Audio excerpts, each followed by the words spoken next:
Advance math series में आपका स्वागत है। एंड अभी हमारा क्वेश्चन नंबर है 24। ठीक है, इससे पहले मैंने आपको सारे दिए हैं एंड मैंने आपको कंसेप्ट भी बताया। ठीक है, तो ये हमारा अभी क्वेश्चन चल रहा है ज्योमेट्री से एंड मैंने आपको ज्योमेट्री सारे कंसेप्ट बताए। ठीक है, एक बिंदु से लेकर के संगत कोण, सम्मुख कोण, एकांतर कोण, कोटिपूरा कोण, संपूरक कोण एंड आसन कोण क्या होता है मैंने आपको सारे बताया। ठीक है, आप पीछे जाकर वीडियो में देख सकते हैं। तो अभी हमारा क्वेश्चन क्या है एंड इसमें क्या यूज होगा मैं आपको बताऊंगा। ठीक है, एंड ये देखिए हम लोग एडवांस मैथ सीरीज क्यों चलाते हैं, क्योंकि हम लोग चाहते हैं कि किसी बच्चे को 6 to 10 तो सारा वीडियो में आपको देता ही हूँ, बट उनमें क्या दिक्कत होता है, किस तरह का पॉइंट्स में दिक्कत होता है, तो उनका बेस मजबूत करने के लिए एंड उनका कंसेप्ट क्लियर करने के लिए हम लोग एडवांस मैथ सीरीज चलाते हैं। ठीक है, इसलिए आपका कंसेप्ट हम लोग इसमें सिखाते हैं। ठीक है, चाहे वो ज्योमेट्री से हो, ट्रिगोनोमेट्री कोई भी हो। अभी तो ज्योमेट्री चल रहा है बट कोई भी हो, एंड इससे पहले मैं आपको और भी दे चुका हूँ। ठीक है, यहाँ पर देखिए क्वेश्चन क्या है, इसका सोल्यूशन किस तरह करेंगे हम लोग।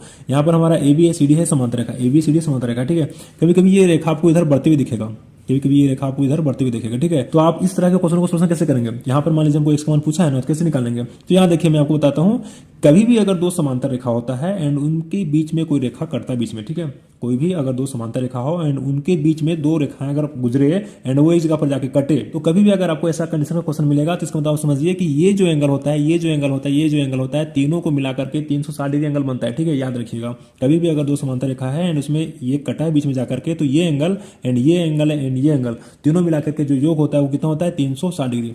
ये कंसेप्ट हो गया। कभी कभी क्या होता है कि एंगल यहाँ देता है, कभी कभी क्वेश्चन एंगल यहाँ देता है। ठीक है, यहाँ तो यहाँ अगर मान लीजिए आपको दे देता है तो यहाँ पूछ देता है, तो कैसे निकालिएगा।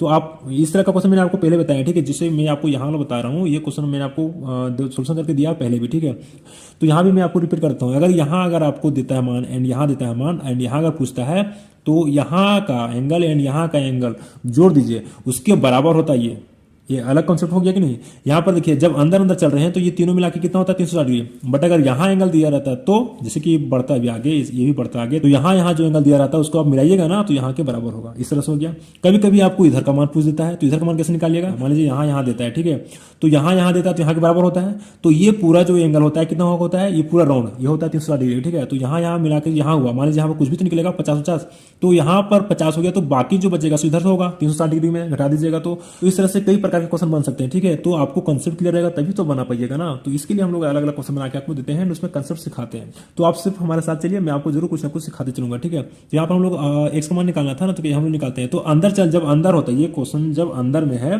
तो अंदर का मान कितना होता है 360 डिग्री। ठीक है, तो हम लोग यहाँ लिखते हैं, चूंकि इसको कुछ मानते हैं, ए मान लेते हैं। चलिए ए लिखा हुआ था, a plus x plus 112, sorry c यहाँ लिखते हैं, सी ये सी है ना, इक्वल टू कितना होता है 180 डिग्री। तो यहाँ पर ए का मान कितना है 108 प्लस एक्स को निकालेंगे प्लस सी का मान कितना है 112 इक्वल टू 180 डिग्री।